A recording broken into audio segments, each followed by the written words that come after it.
akhir-akhir ini katanya jadi rajin olahraga nih Bang. Itu benar nggak sih katanya ketularan juga dari Kak Andika juga? Kita tuh saling nularin sebenarnya satu sama lain gitu. Dulu awalnya gua nggak mau golf, nggak suka golf.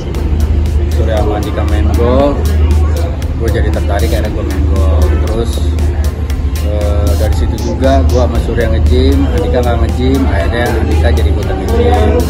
Terus sekarang Andika lari, terus gue pikir bahwa kebetulan juga bersamaan emang gue kan nge-gym juga, terus personal trainer gue nyaranin gue untuk lari, akhirnya gue coba buat lari. Tinggal sekarang gue sama Andika ngeracunin Surya buat lari dan gue berhasil. Jadi sebenarnya kita saling menginfluence satu sama lain untuk hal-hal baik sih sebenarnya, karena kebetulan kita satu ruangan dan ya kita mikir kita sama-sama punya keluarga, punya anak-anak yang butuh kita untuk tetap sehat, tetap bisa ngejagain mereka semua gitu. Jadi ya kenapa enggak sih gitu. So ini sebenarnya investasi gua, investasi terbaik gua yang bisa gua kasih ke keluarga gua gitu, nggak cuma sekedar masalah uang dan segala macamnya gitu, tapi dengan gua sehat ya gua bisa ngasih yang terbaik buat keluarga, dari pekerjaan, dari perhatian, dari waktu dan sebagainya.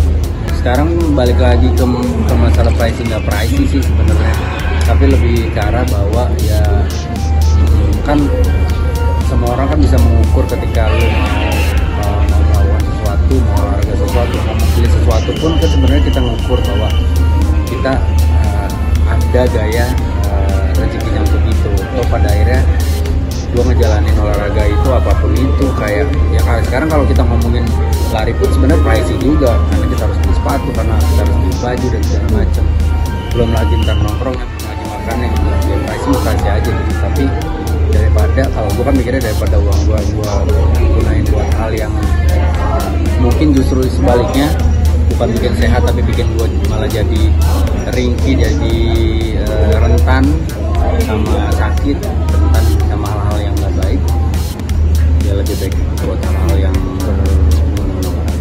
kalau gue udah suka sama sesuatu gue bakalan walk out dalam hal apapun gitu.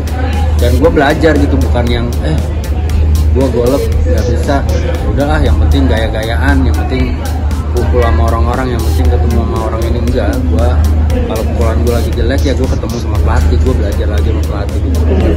Begitupun dengan gym, nge-gym pun gue nggak sendiri, bukan yang udahlah gue olahraga sendiri aja, gue asal-asalan aja, karena gue nggak mau asal-asalan, makanya nge-gym gue pakai pelatih, gue pakai pelatih. Bahkan lari pun gue ngajak temen gue yang sudah paham tentangnya lari gitu, jadi bukan hal yang gue gampang. Bang, tadi kan bilang udah investasi ibaratnya ya, untuk mungkin di masa tua udah mulai kepikiran gak sih takut sakit atau seperti apa Bang? Ya pastilah, pasti kan dengan kesibukan gue AC ketemu AC gitu, gue mikirnya, jadi gue harus ngeluarin keringat di badan gue dengan sugesti bahwa gue sehat. Gue harus melatih otot-otot badan gue supaya gue nggak lemah gitu, apalagi dengan usia gue.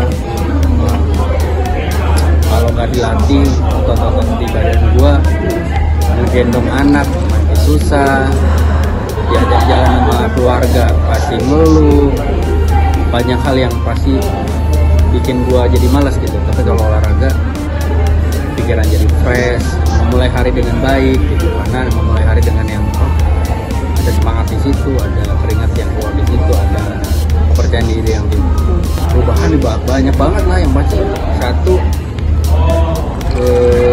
gue jarang sakit, kedua gue bisa ngelakuin aktivitas apapun, gue jalan nemenin keluarga gue kemana liburan.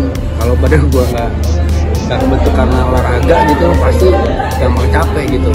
Terus gue juga yang pasti karena gue olahraga pagi, gue jadi tetap bisa konsisten juga nganterin anak-anak gue sekolah, nemenin ketika mereka ada acara di sekolah gitu. Jadi banyak hal baik